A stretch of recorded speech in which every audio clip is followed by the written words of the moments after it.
বেহুলার বয়স ৩০ বছর, বর্তমানে একজন গৃহবধূ এবং একটি ২ বছরের পুত্রসন্তানের জননী, যার নাম শিবু। বেহুলা একজন সত্যিকারের লাস্যময়ী নারী, যাকে দেখে যে কোনো তপস্বীর ধ্যান ভঙ্গ হওয়াটা খুব স্বাভাবিক। তার রূপের যতই প্রশংসা করা হোক না কেন, ততই তা কম বলে মনে হবে। সে জানে তার রূপের ঘনঘটায় যে কোনো পুরুষই মন্ত্রমুগ্ধ হয়ে নিজের সবকিছু বিলিয়ে দিতে পারে। তার রূপের বলে সে যা চায় তাই পেতে পারে, এবং তা শুধু তার স্বামীর থেকেই নয়, চাইলে মুগ্ধ হয়ে পৃথিবীর যে কোনো পুরুষই বেহুলার প্রেমে ফকির হতে হাসতে হাসতে রাজি হয়ে যাবে। বেহুলার স্বামী মৃণাল রায়, যার বয়স ৩৬ বছর, একটি বিদেশি ব্যাংকে চাকুরিরত, কিন্তু পোস্টিং কলকাতাতেই। মৃণালের কাজের নেশা মৃণালকে শারীরিকভাবে দুর্বল ও বয়সের তুলনায় অতিরিক্ত বয়স্ক করে তুলেছে, সাথে শরীরে অল্প মেদও জন্মেছে, সোজা বাংলায় যাকে অল্প বিস্তর মোটা বলে। মজিদ একজন মুসলিম চাকর, যে বাংলাদেশের চট্টগ্রাম থেকে ভারতের কলকাতা শহরে এসেছিল কাজের সন্ধানে। সে একজন খুবই লাজুক প্রকৃতির ছেলে। বয়স তার মাত্র ২০ বছর, এবং অবশ্যই সে ছিল তখন ভার্জিন, কিন্তু শারীরিকভাবে পুরো ফিট। মৃণালের বাড়িতে কমলাদি নামে একজন বয়স্ক কাজের মাসি কাজ করত। কিন্তু মেদিনীপুরের গ্রামের বাড়িতে কমলাদির স্বামী হঠাৎ খুব অসুস্থ হয়ে পড়ায় তাকে কিছুদিনের জন্য দেশের বাড়িতে যেতে হতো। কমলাদির বস্তিতেই মজিদ বাংলাদেশ থেকে এসে উঠেছিল। কমলাদির মতে মজিদ খুবই ভালো ছেলে, কিন্তু কলকাতায় এসে সে কোনো ভালো কাজ পায়নি। বস্তিতে যাদের বাড়িতে ভাড়াটিয়া হিসেবে উঠেছে সেই বাড়ির ভাড়াও সে দিতে পারছে না। তাই সে বাংলাদেশ ফিরে যাওয়ার কথা ভাবছিল। কিন্তু যে ঠিকাদার তাকে বাংলাদেশ থেকে ভারতে নিয়ে এসেছে, সে এপ্রিলের আগে বাংলাদেশে যেতে পারবে না, কারণ তার হাতে এখন অনেক কাজ। এদিকে ২০ বছরের মজিদ একা বাংলাদেশ ফিরতেও পারবে না। তাই তাকে যে কোনোভাবেই হোক মার্চ মাসটা ভারতেই কাটাতে হবে। কমলাদি মেদিনীপুর যাওয়ার আগে মজিদের কথা ও ওর সমস্যার কথা মৃণাল ও বেহুলাকে বলে। কমলাদি বলে যে দাদা ও বৌদির সমস্যা না থাকলে মজিদ একদিন কমলার জায়গায় কাজ করে দেবে। কিন্তু মজিদকে ওদের বাড়িতে ঠাঁই দিতে হবে, কারণ মজিদের এখন কোথাও থাকার জায়গা নেই। বস্তিতে বাড়ি ভাড়া দেওয়ার টাকা পর্যন্ত নেই। মজিদকে কাজের জন্য আলাদা করে মাইনে বা কোনো টাকা দিতে হবে না, শুধু থাকতে দিলে আর দুবেলা দুমুঠো খেতে দিলেই হবে। মজিদ যত তাড়াতাড়ি সম্ভব নিজের বাড়ি বাংলাদেশে ফিরতে চায়। এখানে সে নিজের মনের মতো কোনো কাজ পাচ্ছে না। তাই এপ্রিল মাসে ওর ঠিকাদারের সময় হলেই মজিদ তার সাথে বাংলাদেশ ফিরে যাবে। কমলা ওদের বলল যে এপ্রিল মাসে সেও মেদিনীপুর থেকে ফিরে আসবে। ততদিন মজিদ ওর জায়গায় বাড়িতে থেকে সব কাজ করে দেবে। আলাদা করে কোনো টাকা দিতে হবে না ২৪ ঘন্টা বাড়িতে থেকে কাজ করার জন্য। শুধু খেতে আর শুতে দিলেই হবে, তার বদলে মজিদকে দিয়ে সব কাজ তারা করিয়ে নিক। কমলাদি প্রায় অনেকদিন ধরে বাড়ির কাজ করত। যবে থেকে বেহুলা প্রেগন্যান্ট হয়েছিল তবে থেকে কমলা কাজ করে। শিবু হওয়ার পর ওর দেখাশোনাও কমলাদিই করত। কমলাদি খুব বিশ্বস্ত একজন কাজের মাসি। তাই যখন কমলাদি মজিদের ক্যারেক্টার সার্টিফিকেট ভালো দিচ্ছে, তখন মৃণাল আর বেহুলা মজিদের ধর্মকে অত গুরুত্ব না দিয়ে মজিদকে ২৪ ঘন্টার জন্য কাজে রেখে দিল। মজিদ কাজে যোগ দিয়ে ওদের সাথে ফ্ল্যাটে থাকতে লাগল আর কাজ করতে লাগল। মজিদ লাজুক স্বভাবের ছিল, বেশি কথা বলত না, চুপচাপ নিজের কাজ করত। তাই মৃণাল আর বেহুলার কোনো অভিযোগও ছিল না মজিদকে নিয়ে। তারপর হঠাৎ কলকাতায় মহামারী করোনার আগমন ঘটল। শুধু কলকাতা কেন, সারা দেশে মহামারীর প্রকোপ ছড়িয়ে পড়ল, যার ফলে ভারত সরকারকে সারা দেশব্যাপী লকডাউন ঘোষণা করতে হল। কমলাদি মেদিনীপুরের নিজের দেশের বাড়িতে আটকে পড়ল, আর মজিদ গল্ফ গ্রিনের আভিজাত্য অ্যাপার্টমেন্টের একটি ফ্ল্যাটে একটি অতৃপ্ত দম্পতির সাথে। মৃণাল আর বেহুলা তাদের ২ বছরের ছেলে শিবুর সাথে দক্ষিণ কলকাতার গল্ফ গ্রিনের একটি আভিজাত্য ও উঁচু বিলাসবহুল অ্যাপার্টমেন্টে থাকে। তাদের ফ্ল্যাটটা ১৪ তলাতে। তখন লকডাউন চলছে। মৃণাল নিজের বেডরুম থেকে বেরিয়ে ব্যালকনিতে এলো একটা সিগারেট খেতে। সেই রাতটা আর ৪-৫টা লকডাউনের রাতের মতোই ছিল। সারা শহর যেন স্তব্ধ হয়ে পড়েছিল। এই শহরকে যেন খুব অচেনা লাগছিল। মৃণাল একবার নিজের বউয়ের দিকে ফিরে তাকাল। আর সে নিজে ৩৫ বছর বয়সী একজন মেদবিশিষ্ট বাঙালি, যার অকালেই মাথায় স্বল্প টাক পড়েছে। সে ভাবল যে এখন সময় এসেছে মৃণালের সিগারেটে খাওয়া ছেড়ে দেওয়া উচিত। এমনিতেও বেহুলা তাকে অনেকবার বারণ করেছে সিগারেট না খেতে। হয়তো এই সিগারেটই তার ক্ষমতা কমিয়ে দিচ্ছে, এবং তাই সে বেহুলাকে শান্তি দিতে পারছে না, তার সাথে পাল্লা দিয়ে নিজেকে মাতিয়ে তুলতে পারছে না। তার মনে পড়ে বিবাহিত জীবনের প্রথম প্রথম দিনগুলোর কথা। তখন শিবুর জন্ম হয়নি, চাকরিতে তার প্রমোশন হয়েছিল। সেই সময় মৃণাল আর বেহুলা বাড়িতে সবসময় একে অপরের সাথে মিলেমিশে থাকত। 14 তলায় ফ্ল্যাট হওয়ার কারণে প্রাইভেসি কোনো সমস্যা ছিল না। অত উঁচু ফ্ল্যাটের ব্যালকনিতে উঁকি মেরে দেখার সাহস বা ইচ্ছে কারোরই ছিল না, আর এখনও নেই। এইসব মৃণাল ভাবছিল, ঠিক তখনই ও খেয়াল করল যে ব্যালকনির অপর প্রান্তের ঘরটি থেকে আলো ভেসে আসছে। মৃণাল মনে মনে ভাবল, মজিদ কি এখনো জেগে আছে? মৃণালের ফ্ল্যাটের ব্যালকনিটা ছিল খুব লম্বা, প্রায় গোটা ফ্ল্যাটের বাইরের দিকটাকে কভার করে নিত। তাই ব্যালকনির মধ্যে দিয়েও একটি ঘর থেকে অন্য ঘরের দিকে যাওয়া যেত। অপর প্রান্তের ঘরটাতে মৃণাল তার চাকর মজিদকে থাকতে দিয়েছিল, যে সাময়িক সময়ের জন্য মৃণালের বাড়িতে কাজ করতে এসেছিল। সাধারণত উঁচু জাতের হিন্দু ঘরে মুসলমানদের চাকর হিসেবে কাজে নেয় না, তা সে যতই আধুনিক বাড়ি হোক না কেন। এত রাতে মজিদের ঘরে আলো কেন জ্বলছে? তবে কি ও এখনো ঘুমোয়নি? কিন্তু কেন? কি করছে ও? মৃণালের মনে কৌতূহল জাগিয়ে যেন ধোঁয়া বেরোতে শুরু করল। ও এসব কি বলছে? মৃণাল মনে মনে ভাবতে লাগল। মজিদের কথা শুনের আগে মৃণালের পা কাঁপতে শুরু করেছিল। সে আর এই দৃশ্য দেখতে পারছিল না, তার উপর বেশিক্ষণ দাঁড়ালে যদি মজিদ ওকে দেখে ফেলে, তাহলে ওর কিছু হবে না, কিন্তু মজিদ ওর কাছে ধরা পড়ে যাবে। তখন আর মজিদের ভেতরকার আসল মজিদকে খুঁজে পাওয়া যাবে না। সে মজিদকে আরও কাছ থেকে পর্যবেক্ষণ করতে চায়। বাড়িতে মজিদ কাজের ফাঁকে বেহুলাকে কিভাবে দেখে, কতটা খারাপ নজরে দেখে, সেসব মৃণাল পরখ করতে চায়। কিন্তু সে এসব কেন করবে? কি লাভ তাতে? সেটা মৃণাল নিজেও বুঝতে পারছিল না, যে কেন সে একটা পারভার্ট স্বামীর মতো আচরণ করছে। কেন এসব দেখে তার রাগ হচ্ছে না, উল্টে উত্তেজনার মাত্রা ছাড়িয়ে যাচ্ছে তার ভেতরে। মৃণাল ভাবল, এসব কথা পরেও ভাবা যাবে, আগে সে তাড়াতাড়ি ওই জায়গা থেকে প্রস্থান করে নিজের ঘরে যাক। এখন মজিদের চোখের সামনে এসে গেলে তার সব আত্মবিশ্লেষণ অথই জ্বলে চলে যাবে, কারণ মজিদ যদি মৃণালের সামনে ধরা পড়ে যায়, তাহলে সে পরবর্তীতে খুব সতর্ক হয়ে যাবে, এবং এরকম অপরিপক্ক ঘটনার পুনরাবৃত্তি করার মতো বোকামি সে দ্বিতীয়বার করবে না। তার ফলে মৃণালের মনে মজিদকে নিয়ে ওঠা কৌতূহলের উত্তর ও পরিণতি কখনোই আসবে না। মৃণাল তাড়াতাড়ি ব্যালকনি দিয়ে নিজের ঘরে ফিরে এল। মৃণাল যেন হাঁপাচ্ছিল। রাগ, ভয় ও উত্তেজনা, এই তিনটির মিশ্রণ ওর মধ্যে ক্রমাগত বয়ে চলেছিল। স্বামী হিসেবে হওয়াটাই স্বাভাবিক, তার উপর যখন এরকম কাণ্ড বাড়ির চাকর করে। ঘরে ফিরে মৃণাল বিছানায় নিজের ও ঘুমন্ত স্ত্রীর পাশে এসে বসল। তার স্ত্রীকে দেখে মৃণালের মনের মধ্যেকার হিংস্র জানোয়ারটা বারবার বেরিয়ে আসার চেষ্টা করছিল।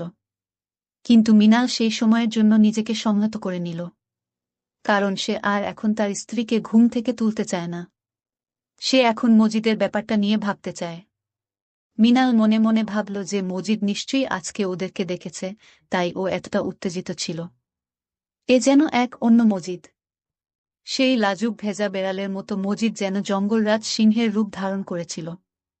ভাবলেই গায়ে কাঁটা দিয়ে উঠছিল মৃণালের। হঠাৎ মৃণালের চোখ পড়ল ব্যালকনির দিকের জানালাটাতে। ইস! জানালাটা খোলা ছিল। মৃণাল মনে মনে বলে উঠল, তাহলে তো নিশ্চয়ই আজ মজিদ সবটা দেখেছে। ছি ছি, আমি কি করে বসলাম! জানালাটা বন্ধ করতেই ভুলে গেছিলাম। তার উপর বেহুলার লাইট জ্বালিয়ে রাখার অভ্যাস। সবকিছু ক্লিয়ার দেখেছে মজিদ, কিচ্ছু বাকি রাখেনি। তার মানে ব্যালকনিতে পড়ে থাকা পিচ্ছিল পদার্থটা ওই অপদার্থ মজিদের। সেটা আবার আমি হাত দিয়ে চেক করে দেখলাম। ইস! ভাগ্যিস মজিদের কাছে কোনো ফোন নেই, না হলে ও যদি সব রেকর্ড করে নিত। এমনিতেও বেহুলা কখনো আমাকে আমাদের ক্রিয়াকলাপের কোনো মুহূর্তকেই রেকর্ড করতে দেয় না। আমার বহুদিনের ফ্যান্টাসি যে আমি বেহুলার সাথে ভিডিও রেকর্ডিং করব, আর সেই রেকর্ডিংটা পরে চালিয়ে মজা নিব। মানে নিজেই নিজের বউয়ের ভিডিও দেখব। কিন্তু এত কিছু করলেও বেহুলা কখনো আমার এই ফ্যান্টাসিটা পূরণ করেনি। প্রাইভেসি এর ব্যাপারে হয়তো মেয়েরা নিজের স্বামীকেও এত বিশ্বাস করে না। এসব নানা কথা, যার মধ্যে মজিদের কথা, বেহুলার কথা, সবকিছু ভাবতে ভাবতে মৃণাল কখন যে ঘুমিয়ে পড়ল সেটা ও টেরই পেল না। পরের দিন সকালে যখন মৃণাল ঘুম থেকে উঠল, তখন ঘুমের ঘোরে বিছানার পাশে হাত দিয়ে দেখে বিছানা খালি, কেউ নেই। ধরপড়িয়ে মৃণাল উঠে বসল। কোথায় গেল বেহুলা? ও কি মজিদের সাথে? সঙ্গে সঙ্গে মিনাল বিছানা ছেড়ে উঠল। ঘর থেকে বেরিয়ে রান্নাঘরের দিকে চোখ পড়তেই দেখল বেহুলাকে। বেহুলারও চোখ তখন মিনালের উপর পড়ল। ঘুম ভাঙল। মিষ্টি করে বেহুলা জিজ্ঞেস করল, হ্যাঁ তুতু, তুমি কি করছ? মিনাল একটু নার্ভাস হয়ে বেহুলাকে জিজ্ঞেস করল, কি আবার করব? শিবুর জন্য খাবার গরম করছি। মিনাল ভাবল যে ওর মাথাটা পুরোটাই খারাপ হয়ে গেছে। না হলে এরকম অদ্ভুত চিন্তা ওর মাথায় আসলো কি করে? কালকের সেই দৃশ্য, মজিদ বেহুলার ছবি দেখছিল এবং কেমন ভাষার প্রয়োগ করছে বেহুলা আর ওকে উদ্দেশ্য করে, এটা মিনালের সামনে এখনো যেন জ্বলজ্বল করে ভাসছে।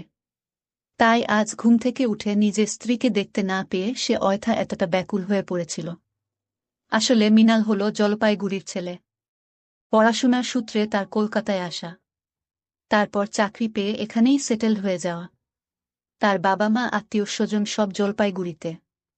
বেহুলা কলকাতার মেয়ে, জন্ম ও বেড়ে ওঠা লেকটাউনে। বেহুলা ও মিনালের বিয়ে প্রেম বিবাহের। ওরা কলেজ লাইফের ফ্রেন্ড। দুজনের মধ্যে প্রেমের শুরু কলেজ লাইফ থেকেই। বেহুলা বরাবরই আধুনিক শহুরে মেয়ে। মধ্যবিত্ত বাঙালি মেয়েদের মতো শাড়ি পরিধানে তার কিঞ্চিত অনীহা আছে। কখনো কখনো অকেশনালি শাড়ি সালোয়ার কুর্তি সে পরে, বিশেষ করে কালচারাল অকেশনে। কিন্তু বেশিরভাগ সময়ে সে তার সহজাত পরিধান ওয়েস্টার্ন ড্রেসেই কমফোর্টেবল ফিল করে। এখানে মূলত বলে রাখা ভালো যে পরিধানে নারীর চরিত্র কখনো নির্ভর করে না। বেহুলা অবশ্য এসব কাপড় সংক্রান্ত রক্ষণতা নিয়ে বেশি মাথা ঘামায় না। সে স্বাধীনভাবে বিচরণ করে বাড়িতেও বাইরেও। সে সেই পোশাকই পরে যে পোশাকে নিজেকে কমফোর্টেবল ফিল করে। তার স্বামীরও এতে কোনো আপত্তি থাকে না। তারপর ঘুরে রান্নাঘর থেকে বেরোতে গিয়ে দেখে যে মিনাল এখনো দাঁড়িয়ে আছে।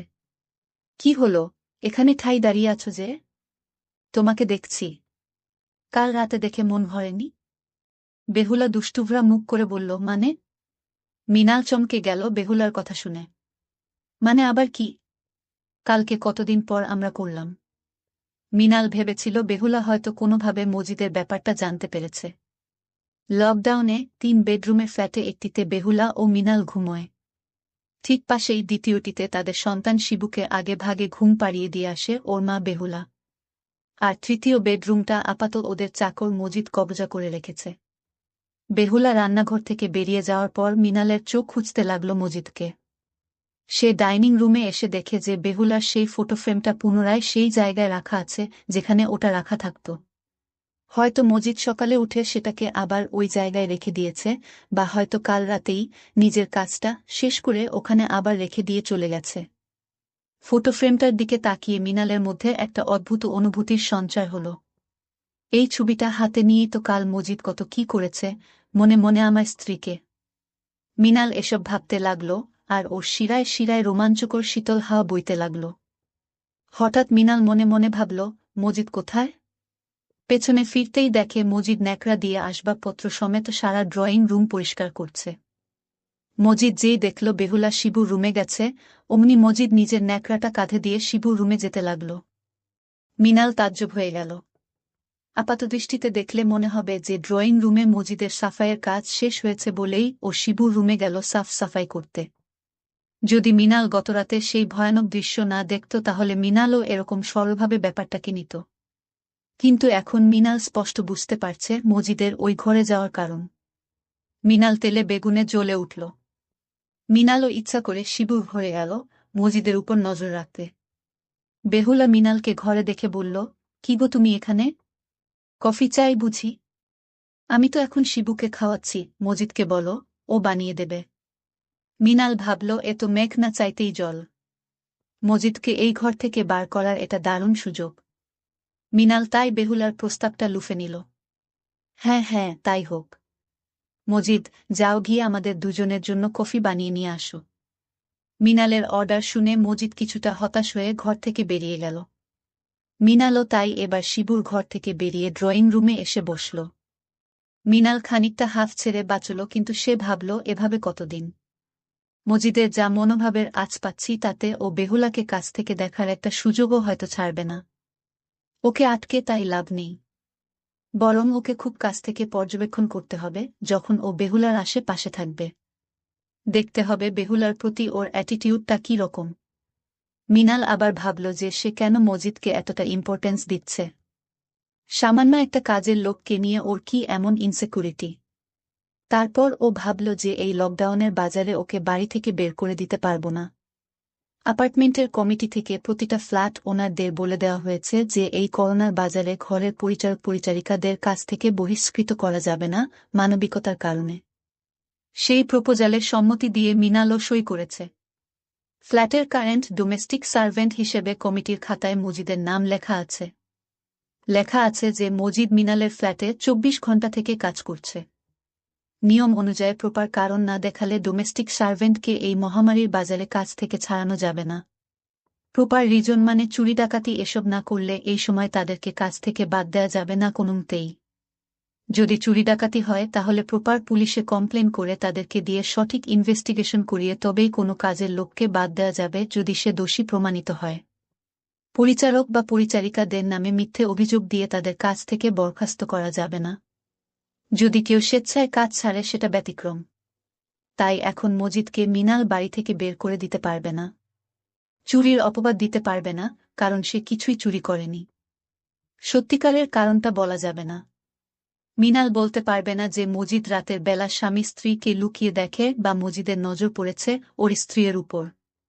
তাই যতদিন এই লকডাউনের পরিস্থিতি আছে ততদিন মজিদকে ফ্ল্যাটেই রাখতে হবে। কিচ্ছু করার নেই। তাই সময়ের দাবি মজিদকে চোখে চোখে রাখা আর ভালোভাবে ওকে পর্যবেক্ষণ করা। ও কি করতে পারে, কতদূর যেতে পারে, কতটা নিজেকে সংযত রাখতে পারে। মিনাল এবার চরমতম পরিণতির কথা ভাবতে লাগল। আচ্ছা, ও তো মুসলমান, গায়ে গতরে খেটে খায়, তাই শক্তিও আছে ভালো। লকডাউনে এই ফ্ল্যাটে ৩ জনই প্রায় বন্দী। ছোট্ট শিবুর কথা ছেড়েই দিলাম। খুব দরকার না পড়লে এই ৩ জনের মধ্যে কেউই বাড়ি থেকে বেরোবে না বা বলা ভালো বেরোতে পারবে না। তাই মজিদকে সবসময় আমার উপস্থিতিতেই থাকতে হবে।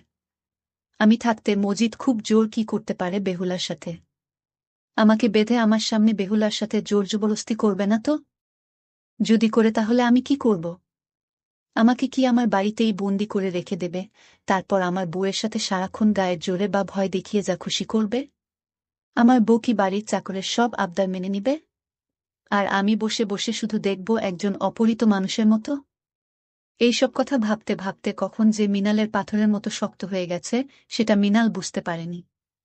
ওর কল্পনার পাহাড় তখনই ভাঙল যখন মজিদ কফির মাগ হাতে নিয়ে ওর সামনে দাঁড়িয়ে ওকে দাদা বাবু আপনার কফি বলে বারবার ডাকতে লাগল।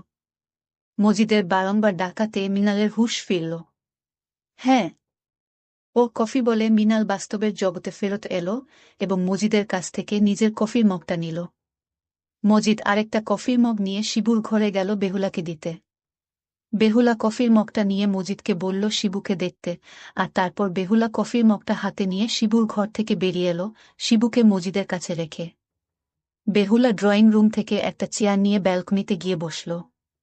যাওয়ার আগে সে মিনালকে জিজ্ঞেস করল যে মিনাল ওর সাথে ব্যালকনিতে গিয়ে বসবে কিনা। মিনাল বলল এখন ও বসবে না। কিছুক্ষণ পরই ল্যাপটপ নিয়ে বসতে হবে অনলাইনে অফিসের কাজ করতে, ওয়ার্ক ফ্রম হোম। বেহুলা তাই ব্যালকনিতে একা গিয়ে বসল। আসলে ওয়ার্ক ফ্রম হোম ছিল বাহানা। ও চাইলে কিছুক্ষণ পরও ল্যাপটপে বসতে পারত, কিন্তু ওর মনের মধ্যে চিন্তার যে তুফানটা উঠেছে সেটাকে শান্ত করাটা আগে জরুরি। কিন্তু সবথেকে বড় প্রশ্নটা হলো যে মিনালের শক্ত হলো কেন? বেহুলার সাথে মজিদের কথা ভেবে? তবে কি এসব নোংরা কথা ভেবে ওর ভালোই লাগছে? উত্তেজনা হচ্ছে? মনে মনে কি তবে ওর কোনো সুপ্ত বাসনা রয়েছে নিজের বউকে অন্য কারোর সাথে দেখার, যা ও নিজেও এতদিন টের পায়নি? কি হবে যদি সত্যি এরকম হয়? কিভাবে ও রিয়েক্ট করবে? ওর কি খুব রাগ হবে, জেলাস ফিল করবে, নাকি এক অদ্ভুত উত্তেজনার বাঁধনে সে অজান্তে নিজেকে আবদ্ধ করে ফেলবে? এসব কথা ভাবতে ভাবতে মিনাল খেয়াল করল যে ও আবার পাথরের মতো শক্ত হয়ে গেছে। ও অবাক হয়ে ভাবতে লাগল যে ওর সাথে এসব কি হচ্ছে। যখনই ও বেহুলার সম্পর্কে ভাবছে, যখনই ও নিজের সুন্দরী বুকে অন্যের সাথে বিছানায় কল্পনা করছে, ততবারই ওর অজান্তেই এক অদ্ভুত উত্তেজনা হচ্ছে। মিনালের হার্টবিট বেড়ে গেল এসব চিন্তা করতে করতে। সে আর কিছু চিন্তা করতে পারছিল না। ওর মাথা হ্যাং হয়ে গেছিল। সে নিজের ঘরে গিয়ে একটা জানলা খুলে দিল। জানলার পাশে ল্যাপটপ নিয়ে বসে পড়ল অফিসের কাজ করতে, সঙ্গে একটা সিগারেট ধরালো। প্রতিদিন সকালের সেই এক অফিসের মিটিং, মিনাল মনে মনে বিরক্ত হয়ে পড়ল। অনলাইনে তার শেষ কলটা সম্পূর্ণ করে মিনাল বেহুলাকে খুঁজতে নিজের ঘর থেকে বেরিয়ে এল। সে দেখল বেহুলা ড্রয়িং রুমে লম্বা সোফায় পা ছড়িয়ে বসে বই পড়ছে। পিছনে বালিশ রেখে হেলান দিয়ে সোফা অর্ধ হেলে আরাম করছে। মিনালের নজর তখন গেল বেহুলার পরিধানের দিকে। ভেজা চুল দেখে বোঝাই যাচ্ছিল যে সবেমাত্র স্নান করে উঠেছে। উপরে সে একটি গা হলুদ রঙের টি শার্ট পরেছে। সঙ্গে সঙ্গে মিনালের নজর পড়ল কিছু দূরে বসে থাকা মজিদের উপরে, যে মেঝেতে বসে সবজি কাটছিল আর ড্যাব ড্যাব করে নিজের মালকিনের দিকে তাকিয়েছিল। মিনালের মনে শিহরণ জেগে উঠল। বেহুলা বই পড়ায় ব্যস্ত ছিল। ও জানেই না যে ও মজিদের চোখকে কতটা আরাম দিচ্ছে নিজের অজান্তে প্রদর্শন করিয়ে। আগেই বলেছি যে বেহুলা এইসব ব্যাপারে অত নজর দেয় না। ওর কাপড়ের দিকে কে তাকালো বা কি মনে করল তাতে সিম্পলি ওর কিছু যায় আসে না। ও খুব স্বাধীন যে তার একটি মেয়ে, নিজের মর্জি ও খেয়ালে চলে। কিন্তু মজিদ বাংলাদেশের চট্টগ্রাম থেকে উঠে আসা গরিব ঘরের একটি জোয়ান ছেলে। শহুরে আদব কায়দা সে জানে না শহুরে মেয়েদের চালচলন ও পোশাক পরার ধরন। তার কাছে এইসব কিছুই খুব নতুন। তার বয়সটাও তো মাত্র 20 বছর। এইটুকু বয়সে তার সেরকম কোনো অভিজ্ঞতাও হয়নি। চট্টগ্রামের বাইরে সে প্রথমবার পা রেখেছে, কাজের সন্ধানে। মিনাল ইচ্ছা করে একটা চেয়ার টেনে কাউচের সামনে এমনভাবে বসল যাতে মজিদ বেহুলাকে আর দেখতে না পায়। সে ঠিক মজিদের সামনে নিজের পিঠ দেখিয়ে বসেছিল, যার ফলে মজিদ বেহুলার সেই মনন দৃশ্য আর দেখতে পাচ্ছিল না। মজিদ হতাশ হয়ে গেল। চুপচাপ সবজি কেটে রান্নাঘরে চলে গেল। বেহুলা নিজের বইটি মুখের সামনে থেকে নামিয়ে মিনালের দিকে তাকাল এবং একটা মিষ্টি হাসি দিল। সোফাতে সে একটু উঠে বাবু হয়ে বসল। মিনাল ভাবল যে এই দাবনার দৃশ্য দেখে মজিদ কিভাবে রিয়েক্ট করবে। সে কতটা উত্তেজিত হবে। আজকে তোমাকে খুব সুন্দর লাগছে। মিনাল এই ধরনের কমপ্লিমেন্ট ইউজুয়ালি তখন দেয় যখন ওরা একান্তে থাকে। বেহুলা এই কথা শুনে মিনালের দিকে তাকিয়ে অল্প মুচকি হাসল। যেসব মেয়েরা নিজেদের রূপের সম্পর্কে সঠিকভাবে অবগত থাকে তাদের খুশি হওয়ার জন্য আলাদা করে কোনো কমপ্লিমেন্টের দরকার পড়ে না, নিজের স্বামীর কাছ থেকেও নয়। কারণ তারা জানে তারা কত বড় রূপসী, ডানা কাটা পরি। মিনাল এবার চেয়ার থেকে উঠে বেহুলার পাশে কাউচে এসে বসল। তোমাকে একটা কথা বলবো। রাগ করবে না তো? বলো কি বলবে। বলছি আমাদের ছাড়াও তো আরও একজন এই বাড়িতে আছে। হ্যাঁ তো কি হয়েছে? তুমি যে এভাবে বসে আছো, মজিদ যদি দেখে। মিনাল কিছুতেই নিজেকে আটকাতে পারল না নিজের আশঙ্কার কথা বেহুলার সামনে প্রকাশ করা থেকে। বেহুলা অদ্ভুত একটা চোখ করে মিনালের দিকে তাকাল। মিনাল বেহুলাকে দেখে একটু ঘাবড়ে গেল। সে নিজের কথাটাকে সামলে বলল, না মানে, অন্যভাবে নিও না। আমি শুধু বলতে চাইছি যে মজিদ একটা গ্রাম থেকে উঠে আসা ছেলে, সে এসব শহুরে আদব কায়দা বোঝে না, এই আর কি। মিনাল আপ্রাণ চেষ্টা করল নিজের জাহির করা আশঙ্কাকে কভার দিয়ে মেক আপ করার। কিন্তু বেহুলা অত্যন্ত বুদ্ধিমতী একটি মেয়ে। সে যা বোঝার ততক্ষণে বুঝে নিয়েছিল মিনাল আসলে কি বলতে চাইছে। বেহুলা চুপ করে কিছুক্ষণ ভাবল যে মিনালকে কি বলবে। তারপর সে হঠাৎ করে বলল, তোমাকে একটা কথা বলবো ভাবছি। মিনাল উৎসাহের সাথে বলল, হ্যাঁ বলো না। আসলে আমিও কয়েকদিন ধরে একটা জিনিস লক্ষ্য করেছি। কি? আগে বলো, তুমি কোনো রাগ করবে না। ঠিক আছে, বলবো না, বলল। আমি লক্ষ্য করেছি যে মজিদ মাঝে মাঝে আমার দিকে একটু অন্য নজরে তাকায়। সেটা কি করে বুঝলে? একটা মেয়ে 100 মিটার দূর থেকে বুঝতে পারে কোনো ছেলে তার দিকে কিভাবে তাকাচ্ছে। মিনাল আমতা আমতা করে বলল, তা তুমি তাও এভাবে ক্যাসুয়ালি ঘরে চলাফেরা করছো কেন? আমি কি এখন ওর জন্য ঘরে বোরখা পরে ঘুরব? বাড়িটা কার? ওর না আমাদের? তাহলে এখন উপায়? উপায় আবার কি? মানে? তোমার কিছু যায় আসে না ও তোমাকে এভাবে দেখে বলে? ওহ মিনাল, মজিদ একটি উঠতি বয়সী যুবক। তার শরীর এখন টগবগ করে ফুটছে। এই সময় কোনো মেয়েকে দেখে ওর উত্তেজনা হওয়াটা স্বাভাবিক। ও খুব জোর কি করতে পারে? আমার কথা ভেবে হয়তো নিজে নিজের সুখ খুঁজবে। এর থেকে বেশি তো কিছু করবে না, আর করার মুরদও নেই ওর। মজিদের মুখে আমি ভয়ের লেশ লক্ষ্য করেছি, যখন ও চুপি চুপি আমাকে আড়াল থেকে দেখতে চায়। ও একটা আপাদমস্তক ভীতু ছেলে। মোল্লার দৌড় যেমন মসজিদ অবধি, তেমনি ওর দৌড় বাথরুমে ঢুকে একা একা শান্তি করবে। মানে, কি বলতে চাইছ তুমি? ও তোমাকে ভেবে ওগুলো তোমার কোনো অসুবিধা নেই? মনে নেই তোমার, আমরা যখন বাইরে বেরোতাম তখন কত ছেলে আমাদের দিকে শকুনির মতো তাকাত। তো তারা কি বাড়িতে গিয়ে আমার কথা ভেবে পুজো করত? কেউ কেউ এমনভাবে তাকাত যেন মনে হতো তারা আমাকে গিলতে আসছে। আমরা সেসব নিয়ে কত আলোচনাও করতাম। ভুলে গেছ তুমি? জানি না কত অগুন্তি পুরুষ কল্পনায় আমাকে নিজেদের বিছানার সঙ্গী করেছে। মজিদ তো সেদিক থেকে নিতান্তই একজন শিশুসুলভ যুবক। সে ঠিকমতো মেয়েদের দেখতেও জানে না। আচ্ছা, তুমি কি কখনো ওকে ওই কাজ করতে দেখেছ? না, কিন্তু যেভাবে তাকায় তাতে মনে হয় প্রতিরাতেই কল্পনায় ভাসে। মনে হয় ব্যাপারটাকে তুমি উপভোগ করো। এটা করতে তো তুমি শিখিয়েছ আমায়। আর এসব তো নেহাতি ফ্যান্টাসি। কল্পনাতে তো আমিও বিশ্বসুন্দরী। তুমি কল্পনাতে নয়, বাস্তবেই বিশ্বসুন্দরী আমার কাছে। তাই? হন।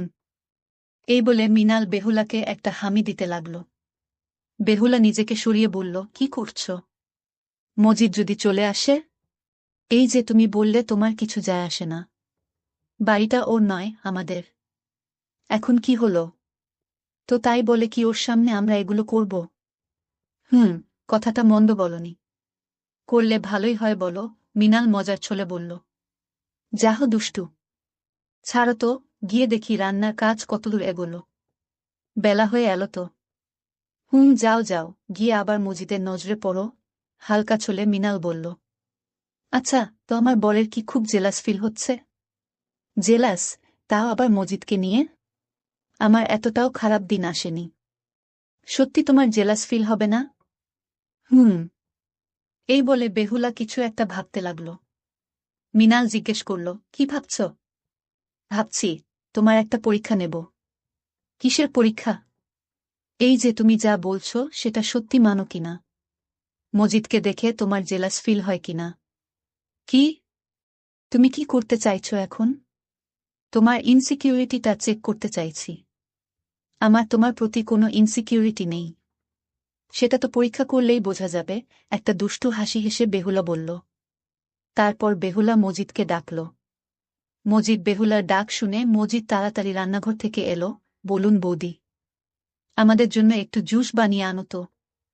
ঠিক আছে বৌদি। বেহুলার অর্ডার পেয়ে মজিদ রান্নাঘরে চলে গেল জুস বানাতে। এখন লাঞ্চের সময়ে তুমি ওকে জুস বানাতে বললে কেন? আহ, কি হয়েছে তাতে? জুস খেতে ইচ্ছে করল তাই বললাম। তোমার মতলবটা কি বলো তো? যা হবে তা দেখতেই পাবে। একটু ধৈর্য ধরো। কিছুক্ষণ পর মজিদ জুস বানিয়ে দুটো গ্লাসে ঢেলে ট্রেতে করে নিয়ে এলো। মিনালের বিশ্বাস হচ্ছিল না, যা এতক্ষণ দেখল সেটা কি সত্যি নাকি স্বপ্ন। কিছুক্ষণ ধরে নিজের চোখে সে যা যা প্রত্যক্ষ করল তা যে কোনো বাংলার ওয়েব সিরিজের থেকে অনেক বেশি। আর সবথেকে বেশি রোমহর্ষক করে দেওয়া তথ্য হল যে এই জলজান্ত নাটকের নায়িকা আর কেউ নয়, তার 5 বছরের বিবাহিত স্ত্রী ও 2 বছরের সন্তানের জননী, বেহুলা। মিনালের মনে হল যে এই লকডাউন হয়তো বেহুলার ভেতরকে জাগিয়ে তুলেছে। শিবুর জন্মের আগে বেহুলা এরকম ছোটখাটো দুষ্টুমি করত, অবশ্যই তা মিনালের সমর্থনে। মিনালের উস্কানিতেই বেহুলা উৎসাহিত হতো। ভিড় মেট্রোতে কোনো পুরুষ ওর দিকে তাকাচ্ছে, তা দেখে নিজেকে আরও ভালোভাবে মেলে ধরা। নিজের চুলের বাঁধন খুলে মিনালের কোমর জড়িয়ে দাঁড়িয়ে থাকা। হঠাৎ বেহুলা বলল, কি গো, কোথায় হারিয়ে গেলে? কি ভাবছ এত? হ্যাঁ, ও আসলে পুরনো দিনের কিছু কথা মনে পড়ে যাচ্ছিল। কি কথা? এই যে আমরা বাইরে বেরিয়ে এরকম ছোটখাটো দুষ্টুমি করতাম। তা অনেকদিন পর এরকম অভিজ্ঞতা পেয়ে কেমন লাগলো আপনার শুনি? মোটামুটি। মানে? মানে তুমি বলছিলে না যে আমি জেলাস ফিল করব কিনা? কই, সেরকম কিছুই তো ফিল হলো না। ছাড়ো তো, তুমি এসবে অভ্যস্ত। অসভ্য লোক একটা। আমাকে দোষ দিও না। আসলে তোমারও অবস্থা মজিদেরই মতো। মোল্লার দৌড় মসজিদ অবধি। মজিদ যেমন শুধু তোমাকে ভেবে শান্তি খুঁজে নেয়, তুমিও তেমন এরকম ছোটখাটো দুষ্টুমির বেশি কিছু করতে পারবে না। মানে? তুমি কি আমাকে বলতে চাচ্ছ আমি ওকে খুশি করি? আমি ভাবছি এই লকডাউনটা আমরা খুব এনজয় করব। কোনো বাঁধন ছাড়া, নিয়ম ছাড়া। তা সেটা কিভাবে করব? দেখো, আমি যা বুঝলাম তাতে একটা জিনিস খুব পরিষ্কার যে মজিদ নিতান্তই একটা নির্ভেজাল নিষ্পাপ অবোধ ভীতু ছেলে। ওর থেকে আমাদের কোনো ভয় নেই। আমরা যদি ওর সামনে কিছু করি তাতেও ও কেবলার মতো বসে বসে শুধু দেখবে, নিজে থেকে কিচ্ছু করতে পারবে না। আর ও কাকেই বা বলবে? লকডাউন খুললেই ও ওর দেশের বাড়ি বাংলাদেশে চলে যাবে। ওখানে ও কাকে কি বলল তাতে আমাদের ছেড়ে যায়, আর ওই আবালের কথা কেউ বিশ্বাসও করবে না। তাই মজিদি মোক্ষম একজন যাকে আমরা ব্যবহার করে এই লকডাউনে আমাদের জীবনকে আরও আনন্দময় করে তুলতে পারি। এরকম সুযোগ আর বারবার আসবে না। তুমি ঠিক বলতে কি চাইছ? পরিষ্কার করে বলো তো। তুমি কি ওর সামনে আমার সাথে কিছু করতে চাইছ? অসম্ভব। এটা কখনো সম্ভব নয়। আমি এটা কখনো করতে পারব না। আর আমি যদি বলি যে মজিদ অলরেডি আমাদেরকে দেখে নিয়েছে? কি? বেহুলা এক প্রকার চিৎকার করে উঠল এই কথা শুনে। আস্তে আস্তে তোমাকে সব বলছি। আগে লাঞ্চটা করে নিই। তারপর ঘরে বসে একান্তে নির্বিঘ্নে সব কথা খুলে বলবো। তার আগে তুমি মজিদকে দেখে কোনো রকমের ওভার রিয়েক্ট করবে না। ঠিক আছে? তুমি আগে প্লিজ বলো সবটা খুলে, না হলে খেয়েও আমার ভাত হজম হবে না। একটু ধৈর্য ধরো। এখানে বললে মজিদ যে কোনো মুহূর্তে রান্নাঘর থেকে চলে আসতে পারে। বলতে না বলতেই মজিদ রান্নাঘর থেকে চলে এলো আর জিজ্ঞেস করল যে টেবিলে খাবার দিয়ে দেবে কিনা। মিনাল হ্যাঁ বলল। তারা লাঞ্চ সেরে নিল। বেহুলা মজিদকে শিবুর ঘরে থাকতে বলল ওর দেখাশোনা করার জন্য। তারপর বেহুলা আর মিনাল নিজেদের রুমে গিয়ে বিছানার উপর আরাম করে বসল। গল্পের বাকি অংশ সামিয়া ব্লগ চ্যানেল দেওয়া আছে, দেখে নিও।